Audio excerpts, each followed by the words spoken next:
تو کہا کہ احسن القصص، واقعات میں سب سے بہتر واقعہ ہم آپ کو سناتے ہیں۔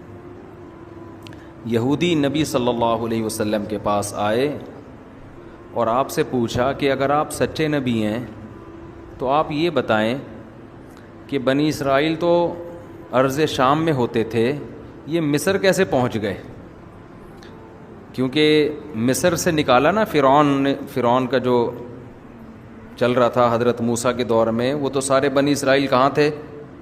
مصر میں تھے۔ تو سوال پیدا ہوتا ہے ابراہیم علیہ السلام کا جو اصل وطن تھا اور ان کی آل اولاد کا جو اصل وطن تھا وہ تو شام تھا، فلسطین تھا، تو یہ فلسطین سے مصر گئے کیسے؟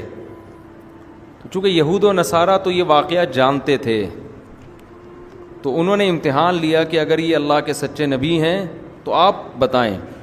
تو اس پہ پوری سورہ یوسف ایک ہی وقت میں نازل ہوئی ہے، پوری سورہ یوسف ایک ہی وقت میں نازل ہوئی، اور قرآن مجید میں یہ واحد واقعہ ہے جو A to Z ترتیب سے بیان کیا گیا ہے، ورنہ کسی پیغمبر کا واقعہ ترتیب سے بیان نہیں ہے، کیونکہ قرآن کوئی تاریخی کتاب نہیں ہے، واقعات کی کتاب نہیں ہے۔ وہ تو جس واقعے کے جس پہلو میں جو سبق ملتا ہے اس کو اللہ نے نمایاں کر دیا۔ تو یہ پہلا ایک واقعہ ہے جس کو اللہ نے ترتیب سے بیان کیا۔ پھر قرآن میں ہر واقعہ کئی بار بیان ہوا ہے، یہ واحد واقعہ ہے جو ایک ہی دفعہ کمپلیٹ بیان ہوا، دوبارہ کہیں اس کا تذکرہ پورے قرآن میں نہیں ہے۔ تو بہت عبرت کے واقعات ہیں اس میں، بہت سے اسباق ہیں، وہ انشاءاللہ جلدی میں بیان کروں گا۔ بیان کی ابتدا اللہ نے کی تلک آیات الکتاب المبین، یہ واضح کتاب کی آیات ہیں، ہم آپ کو بہترین واقعہ بتائیں گے۔ وَإِن كُنْتَ مِن قَبْلِهِ لَمِنَ الْغَافِلِينَ، اس سے پہلے آپ کو اس کا علم نہیں تھا۔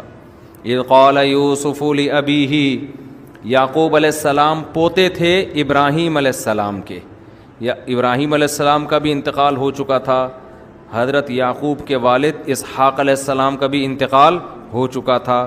اب یعقوب علیہ السلام تھے، ان کی 2 زوجات تھیں، ایک بیوی سے 2 بیٹے تھے، بنیامین اور یوسف، اور دوسری زوجہ سے 9 بیٹے تھے، سمجھتے ہیں؟ تو اب چونکہ ابراہیم علیہ السلام اللہ کے پیغمبر، آپ کی اولاد میں اللہ نے حسن، انبیاء تمام حسین ہوتے ہیں، ایک بات خوب سمجھ لیں، تمام پیغمبر آدم سے لے کے محمد صلی اللہ علیہ وسلم تک ہر لحاظ سے اللہ نے ان کو کامل